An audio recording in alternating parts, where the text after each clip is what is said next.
예, 이제부터 녹화 수업에 들어가도록 하겠습니다.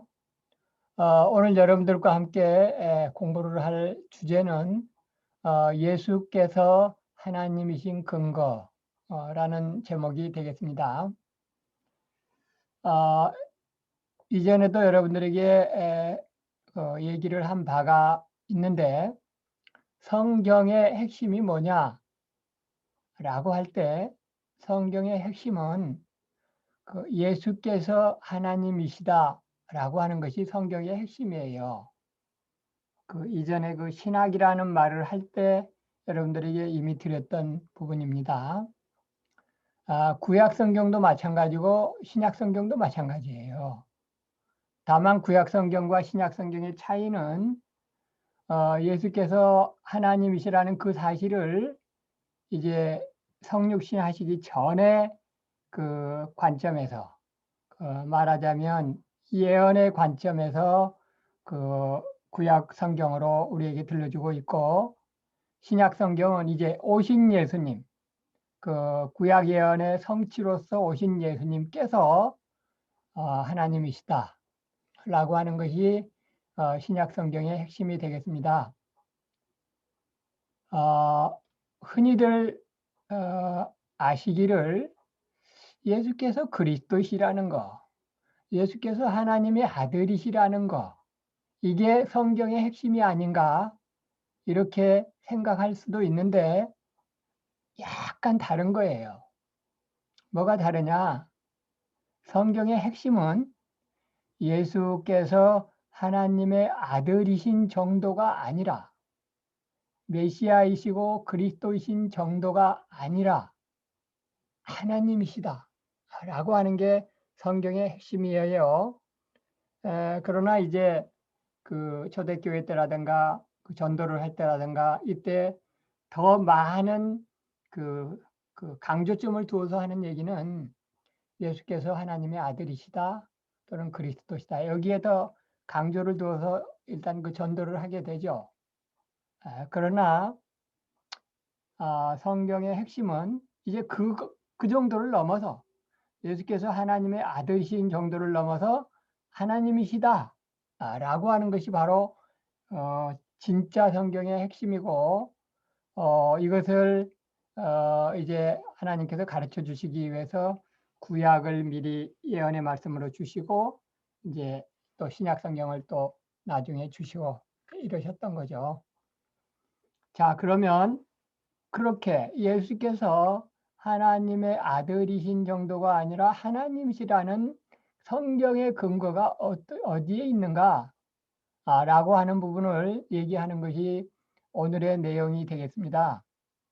그런데 자, 그 요한복음에는 많아요. 예수님을 가리켜서 하나님이시라고 한 구절이.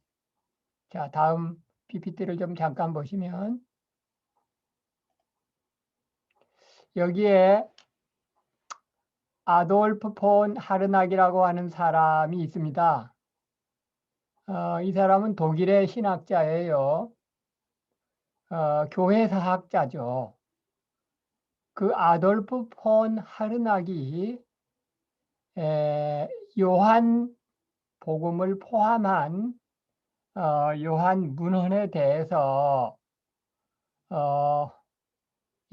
안 좋게 얘기를 했어요. 유명한 신학자인데 요한복음 그리고 요한일서 이러한 요한 문헌을 안 좋게 얘기를 하면서 그 안 좋게 얘기한 핵심은 그거예요. 요한복음에는 예수님을 하나님이라고 고백한 구절이 많이 나오잖아요. 예를 들어서 요한복음 1장 1절에 말씀이 곧 하나님이시니라.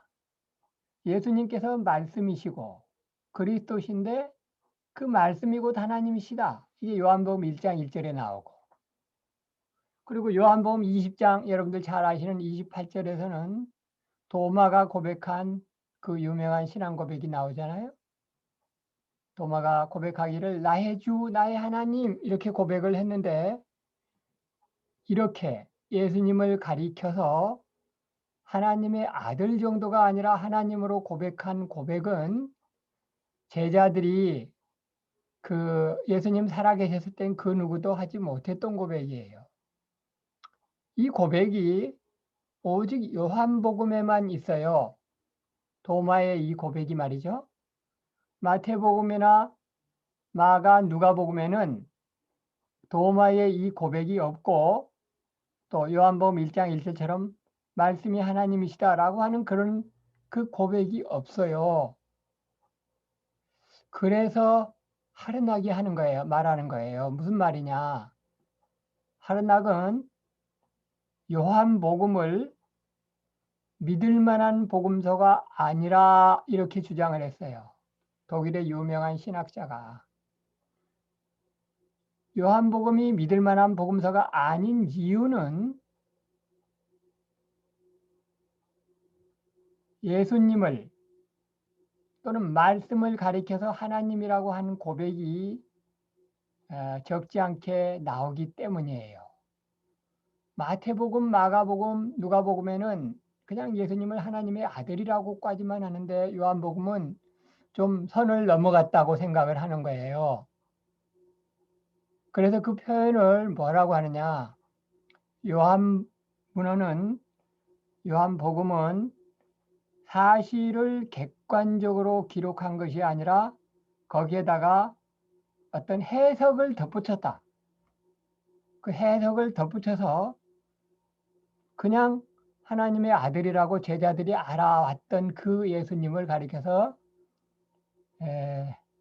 하나님으로까지 성격을 시킨, 그러니까 객관적이지 않고 의도적으로 예수 그리스도를 높인 그런 의미에서 색깔이 덧입혀졌다. 예수님을 하나님이라고 인간들이 떠받들기 위해서 색깔을 덧칠한 그런 복음서가 요한복음이다. 그래서 여기 보라색으로 보면 이런 글씨가 있잖아요. 의도적으로 채색된 문헌이다. 그러니까 요한복음을 그대로 믿을 수 없다. 이렇게 하르낙이 주장을 했습니다. 참 여러분, 오늘 수업을 하기 전에 그 PPT를 한번 쫙 훑어보는 걸 음, 지난주에는 그렇게 했는데 지금 오늘 깜빡 잊고 시작을 했는데, 자, 다음 PPT, 일단은 이 PPT 잠시 후에 다시 더 설명을 하겠습니다. 잠깐 다음 PPT를 먼저 보시면 이렇게 그 하르낙이라고 한 사람이 얘기한 거에 대한 정통신학, 칼빈주의의 반박, 그 하르낙의 얘기가 왜 틀렸는가라고 하는 거에 대한 PPT가 있고, 여기 이제 그 다음 PPT부터 성자께서 하나님이신 근거 해가지고 나옵니다. 그래서 어떻게 보면 오늘 강의의 핵심 내용이 여기부터예요. 성자께서 하나님이신 근거. 그래서 이제 이것도 크게 한 4가지 정도로 나누어서 1. 요한문헌에는 많아요. 예수님을 하나님이라고 표현하고 있는 것이. 그 다음에 이제 7분간 쉬었다가 7분간 쉬었다가 사도 바울의 언급들 중에서도 직접적인 언급이 있고 사도 바울의 언급들 중에서도 간접적인 언급이 있고, 그리고 마지막으로 예수님 자신께서는 자신을 어떻게 이해하셨나 하는 예수님 자신의 어떤 그 감정, 예수님 자신의 자기 인식의 문제를 관점에서 또 설명을 하는 이런 그 신학이 있습니다. 이 PPT까지 해서 오늘의 여러분들의 그 강의 내용이 구성이 되는데, 오늘 본문에 따른 어떤 그 대답의 핵심은 PPT 여기서부터 성자께서 하나님이신 근거라고 해서 여기서부터 한 4가지 정도로 크게 카테고라이즈 돼서 나누어지지만 그 이전에 설명을 하는 이제 이 칼빈주의의 반박과 또 그 이전에 지금 설명을 하다 말은 이 아돌프 폰 하르나게의 얘기를 여러분들이 잘 알아두셔야 할 필요가 있습니다. 왜 그러냐면 그냥 성경에서 예수님을 하나님이라고 고백하고 있는 근거 구절들을 이렇게 카테고라이즈 넷으로 나눠서 줄줄줄줄 아는 것만이 능사가 아니라 이런 그 분석이, 이런 신학이 왜 필요한가라고 하는 것을 여러분들이 아시는 일이 굉장히 중요해요. 그래서 오늘 강의의 그 전반부의 앞부분은 이 PPT와 다음 PPT 설명에 거의 중점을 둬서 하겠고, 그리고 이제 이 본격적인 얘기는 조금 하다가 또 7분간 쉬었다가 또 나머지 3가지 카테고라이즈로 들어가서 설명을 하는 이런 식으로 오늘 수업이 진행될 것입니다. 무슨 얘기냐? 지금 성자께서 하나님이신 근거라고 하는 그 PPT만 중요한 것이 아니라 그 이전에 그 신학자들이 뭐라고 얘기를 하고 있고 우리는 거기에 대해서 어떤 관점을 가져야 되는가라고 하는 것이 중요하다라고 하는 걸 여러분들이 놓치지 않도록 하기 위해서 지금 이 PPT를 좀 제가 상당한 시간을 두고서 여러분들에게 설명을 하는 것입니다. 자, 하르나기 요한 복음뿐만이 아니라 요한 문헌을 폄하했다 또는 폄훼했다. 약간 어려운 단어죠. 폄하, 폄훼. 일반 구두상의 문어체들은 잘 안 쓰지만 문어체에서는 곧잘 나오는 단어인데 그 상대방을 또는 어떤 그 작품을 깎아내리는 것을 폄하 또는 폄훼 이렇게 얘기를 해요. 그 하르나기라고 하는 유명한 신학자가 요한 복음과 요한 문헌을 폄하했어요. 그러면서 뭐라고 얘기를 했느냐? 요한 문헌은 헬라 사상의 바탕에서 씌어졌다. 이렇게 얘기한 이유는 그 로고스 얘기가 나오잖아요. 요한복음 1장 1절부터 이제 로고스 얘기가 나오고 그 로고스가 예수님이시다. 그 로고스가 이제 번역하면 말씀인데 그 로고스가 예수님이시고 그 예수님이 하나님이시다. 이제 이게 요한복음의 핵심이잖아요. 그러니까 로고스라고 하는 헬라 철학, 헬라 용어, 헬라 사상의 용어가 요한복음 1장에서 나오기 때문에 그렇게 얘기를 하는 거예요. 요한문헌은 헬라 사상에서 바탕에서 씌어졌다. 그리고 예수님에 대해서는 사실 그대로의 예수님이라기보다는 다분히 거기에 해석을 가미한 해석이라고 굳이 얘기를 하면 그 신앙적인 해석이죠. 신앙적인 해석이라기보다는 더 정확하게 얘기하면 그게 신학인 거예요.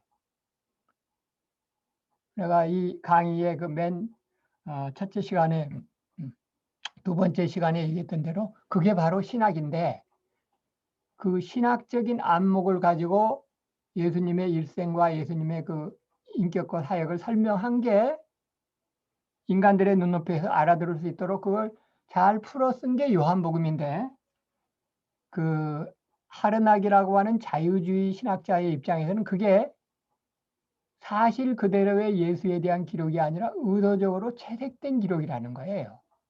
그래서 그대로 받을 수 없다. 그래서 이제 이렇게 얘기를 하게 되면 어떤 결과가 오게 되는가? 여기 밑에 동그라미 2번에 이거예요.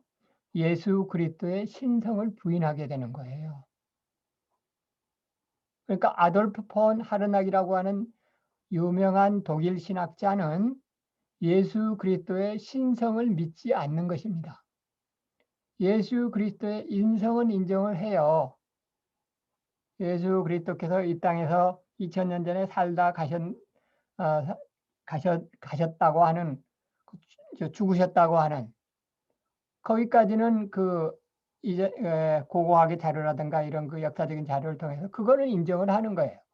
그 예수 그리스도가 사람이었다라고 하는 것은 인정을 하는 거예요. 그런데 그가 원래 하나님이셨다가 이 땅에 인간의 몸을 입고 오셨다라고 하는 그 요한복음의 그 중요한 내용, 그리고 마태, 마가, 누가복음도 결국은 그 얘기를 이제 결국은 하는 건데, 이제 그런 문구가 씌어 있지는 않잖아요. 그런데 이제 그걸 가지고 예수 그리스도의 신성을 부인하는 거예요. 이제 그러면 결과적으로 어떻게 되느냐? 예수 그리스도의 신성이 부인되면 여기 보면 이렇게 하르낙은 요한문헌을 제외한 나머지 성경에서는 예수님을 또는 그리스도를 또는 로고스를 하나님이라고 고백한 기록이 없다고 주장하였다. 그러니까 마태복음 같은 경우에는 마태복음 16장 16절에 베드로의 신앙 고백이 나오는데 거기에 보면 예수를 가리켜서 그리스도시요 주는 그리스도시요 살아계신 하나님의 아들이시니이다 라고 예수님을 하나님의 아들이라고 고백한 구절이 마태복음, 마가, 누가복음에는 있어도 그 마태복음에 예수님을 하나님이라고 도마가 고백했던 나의 주 나의 하나님 고백은 없고 요한복음 1장 1절처럼 로고스를 말씀을 가리켜서 하나님이라고 한 고백은 없다라고 하는 거예요. 그런데 이렇게 되면 결과적으로 어떻게 되느냐? 삼위일체 교리를 부인하는 것입니다. 그리고 삼위일체 교리를 부인하면 삼위일체 교리를 인정하는 게 그게 신학이라고 했어요. 제가 두 번째 시간에 강조해서 얘기를 했죠. 삼위일체 교리를 인정하지 않으면 그게 신학이 아니라고. 예수께서 하나님이시라는 말씀이 하나님이시라는 사실을 부인하면 그건 신학이 아닌 거예요. 그런데 하르낙이라고 하는 이 독일 신학자는 예수 그리스도의 신성을 부인하니까 결과적으로 삼위일체 교리를 부인하고 요한복음 1장 1절에서 근거된 신학, 로고스가 말씀이 하나님이시라고 하는 그 부분을 부인하니까 사실은 그는 신학자가 아닌 거죠. 그렇게 되면 신학이라는 게 있을 수가 없잖아요. 자, 그런 결과를 초래하게 됩니다. 자, 그런데 그러면 이 하르낙의 얘기가 맞느냐? 맞지 않아요. 어떤 점에서 맞지 않느냐? 이제 다음 PPT에서 살펴보겠는데 다음 PPT로 들어가기 전에 핵심적으로 여러분에게 얘기를 해드릴 것은 여기 보면 나머지 성경에서는 그러니까 요한문헌 빼고 다른 성경에서는 예수님을 또는 그리스도를 말씀을 하나님이라고 고백한 기록이 없다고 하르낙이 주장했는데 그렇지 않아요. 그런 구절이 있는 거예요. 그래서 그런 구절이 있는 것을 살펴보는 것이 우리가 다음 PPT에서 보면 제목이 성자께서 하나님이신 근거 해가지고 처음 첫째 요한문헌, 둘째 사도 바울 문서, 직접적인 표현, 간접적인 표현. 그 다음에 마지막으로 예수님 복음서에 다른 복음서에 나와 있는 예수님의 자기 자신에 대한 인식. 이렇게 해서 예수님께서 하나님이시라는 성경적인 근거를 여러분들에게 얘기를 해 드릴 겁니다. 그래서 결국은 하르낙의 얘기가 틀렸다. 사실은 요한문헌 말고 다른 성경에도 분명히 그런 그런 근거 구절이 있다라고 하는 것을 여러분들에게 설명해 주는 시간이 오늘 이 시간이 되겠어요. 자, 그러면 다음 PPT로 넘어가기 전에 자, 하르낙이 어떤 사람이냐? 하르낙이라고 하는 사람은 개신교 교리 변천에 큰 공헌을 한 부분이 있어요. 어떤 부분에서 그가 공헌을 했느냐? 그 하르낙이 두각을 자기 이름을 하르낙이라고 하는 사람이 신학자로서 이름을 나타내기 전에 로마 카톨릭의 문제를 효과적으로 지적을 한 사람이 하르낙이에요. 어떤 부분이냐? 로마 카톨릭은 어떤 교리를 가지고 있었냐면 교황무오설이라고 하는 교리를 가지고 있어요. 교황은 오류가 없다. 그리고 교리도 오류가 없다. 모든 교리는 바뀌지 않는다. 이런 교리를 로마 가톨릭은 가지고 있었어요. 그런데 하르낙은 거기에 대항해서 로마 가톨릭의 그런 입장에 대변해서 그렇지 않다. 교리도 변할 수 있다. 라고 하는 사실을. 교리도 변한다.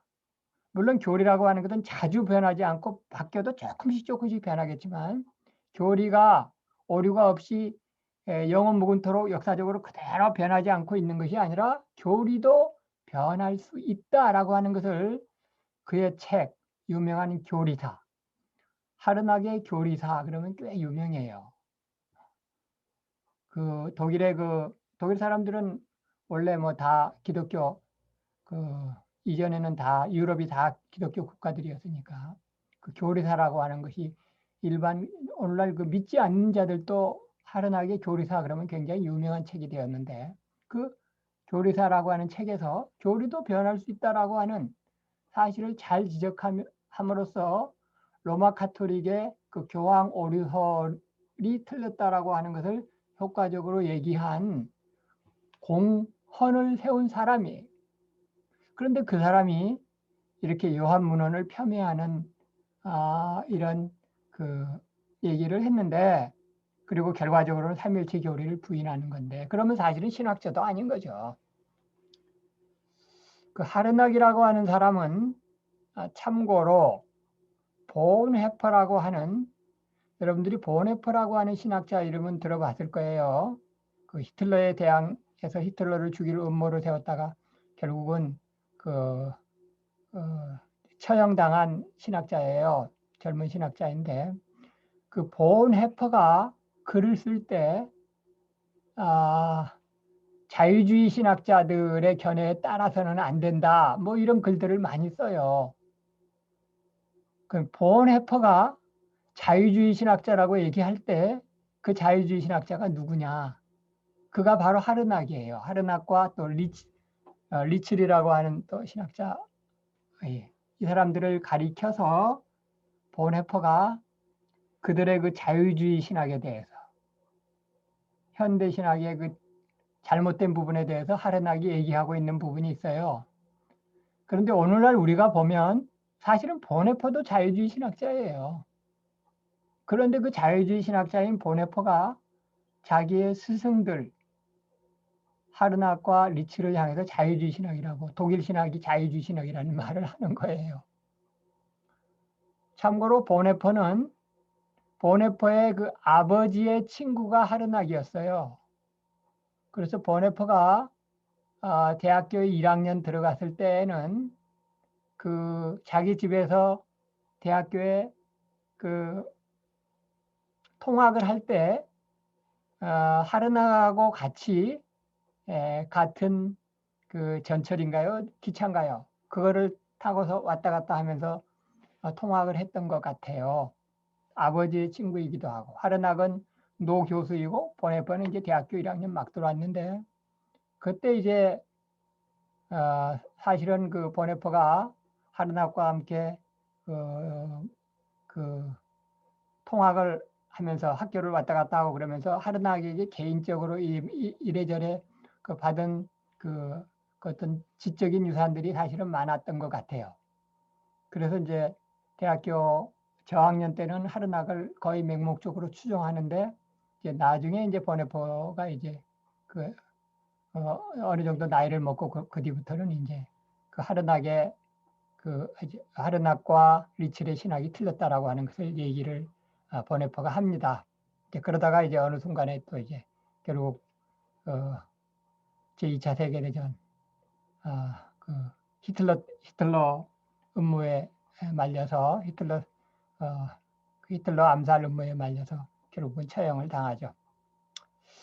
자, 그러면 자, 여기 보십시다. 이에 대한 칼빈주의의 반박했어요. 첫째, 요한 문헌 외에도 그리스도를 하나님으로 고백한 구절들이 적지 않게 있다. 아시겠죠? 그리고 이 내용을 하나하나 보는 것이 오늘 여러분들의 수업의 내용이에요. 그러니까 오늘 수업 내용은 성경에서 예수님을 하나님이라고 고백하고 있는 증거 구절들, 이게 이제 오늘 내용의 핵심이라고요. 참고로 성령을 하나님으로 고백한 구절은 별로 없음 그랬는데, 이 부분에 대한 설명을 간단하게 좀 드릴게요. 성령을 하나님이라고 간접적으로 고백한 구절은 있어요. 간접적으로. 그런데 성령을 하나님이라고 직접적으로 고백한 구절은 별로 없습니다. 자, 성령을 하나님이라고 간접적으로 고백한 구절은 어디가 있느냐? 간접적이라고 하는 건 이런 겁니다. 사도행전에 보면 아나니아와 삽비라 사건이 나오는데, 그 사건에서 베드로가 아나니아 삽비라를 꾸짖을 때, 그 아나니아와 삽비라가 거짓말했잖아요. 마치 땅을 판 돈이 전부 이거인 것처럼 아주 생색을 내면서 그 헌금을 하잖아요. 그때 베드로가 아나니아와 삽비라를 꾸짖으면서 뭐라고 꾸짖냐면, 어찌하여 성령을 속였느냐? 그렇게 꾸짖고 나서 그 다음 문장이 이렇게 돼 있어요.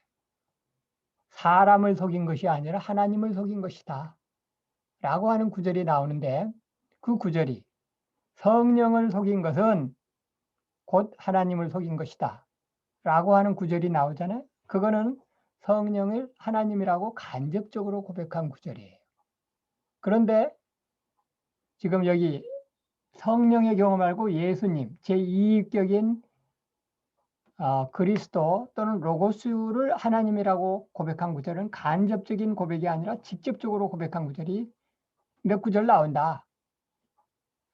몇 구절 나와요. 요한문헌을 빼고 나면 뭐 10구절이 넘어가지는 않아요.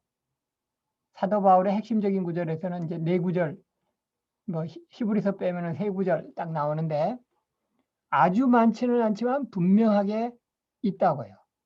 하르나기 그 요한문헌 외에는 그런 구절이 없다라고 한 것은, 그것은 잘못 성경을 잘 모르고 주장한 주장으로서 학문적인 가치가 없는 것이죠. 셋째, 잠깐 건너뛰면, 이거는 이미 여러분들에게 설명을 드렸는데, 사도 요한이야말로 이런 신학적 사실을 중시하고 계시의 사실을 성경으로 전해준 최초의 신학자이고 바로 그 신학자이다.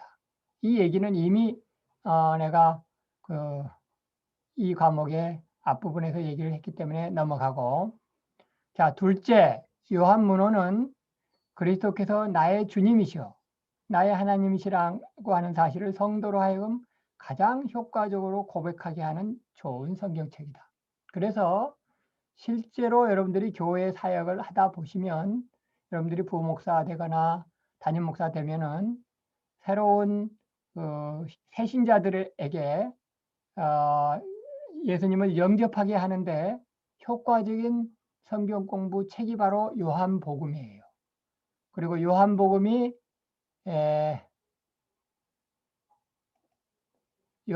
이제 분량이 좀 길기 때문에 짧은 기간에 먼저 성경 공부를 간단하게 하고 요한복음으로 들어가기 위해서는 그 전에 요한 1서를 공부하게 해요. 그러면 그 안에서 보면 나의 주 나의 하나님이라는 도마의 고백도 나오고 그러잖아요.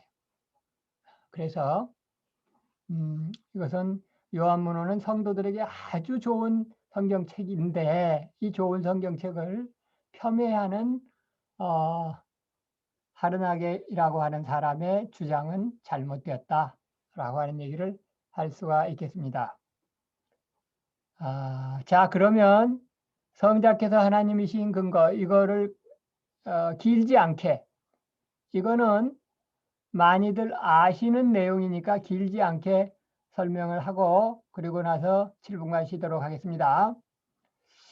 여기 많은 성경 구절 중에서 한 5구절 정도를 했는데, 요한복음 20장 28절, 요한복음 1장 1절 하반절, B는 하반절이라는 뜻이에요. 이 말씀은 곧 하나님이시니라. 그래서 여기에서 말씀이 하나님, 이렇게 이코르 관계가 성립하고, 그래서 여기에서 신학이라고 하는 용어, 데오, 그러니까 말씀이 곧 하나님이시라, 데오스 하나님, 말씀 로고스, 로고스와 데오스가 합해진 것이 신학이라고 하는 용어의 기원이다라고 하는 걸 말씀을 드렸죠. 그래서 말씀 제2위격이신 그리스도이신 말씀 로고스께서 하나님이시다라고 하는 것을 직접적으로 고백하고 있는 것이죠. 요한복음 1장 18절 아버지 품속에 있는 독생하신 하나님이 나타내셨느니라. 그러니까 예수님께서 탄생하시기 이전에 아버지 품속에 계셨는데 독생자 예수님이신데 그가 바로 하나님이시래요. 그 직접적으로 얘기를 하는 거죠. 요한일서에 보면 그는 참 하나님이시요 영생이시라. 그가 누군가? 요한복음 5장 19절을 보면 그리스도에 대한 얘기를 쭉 하고 있어요. 그리스도에 대한 얘기를 하다가 20절에 넘어가서 그는 참 하나님이시다. 영생이시다. 그러니까 예수 그리스도를 하나님으로 직접적으로 고백하고 있는 거죠. 여기에 왜 요한복음 20장 28절이 맨 먼저 여러분들에게 소개를 했느냐? 그것은 시간적으로 제일 먼저이기 때문이에요. 무슨 얘기인지 아시겠죠? 도마가 요한복음 20장 28절에서 예수님을 가리켜서 부활하신 예수님을 가리켜서 나의 주님, 나의 하나님 이렇게 고백을 하셨을 때까지는 제자 중 그 누구도 예수님을 하나님이라고 고백하지 못했어요. 하나님의 아들이라고만 고백했어요. 사도 요한도 그렇게 고백을 못했어요.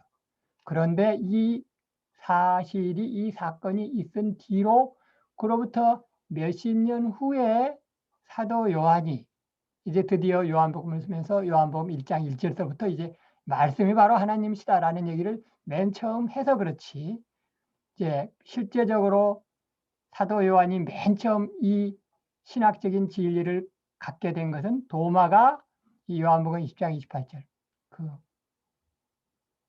부활 이후에 있었던 그 사건 때부터 이 신학이 있게 된 것입니다. 맨 밑에 있는 요한복음 12장 41절은 좀 건너뛰도록 하겠습니다. 자, 그러면 이제 7분간 쉬셨다가 다음 PPT 사도 바울의 직접적 언급 여기부터 다음 시간에 계속해서 하도록 하겠습니다.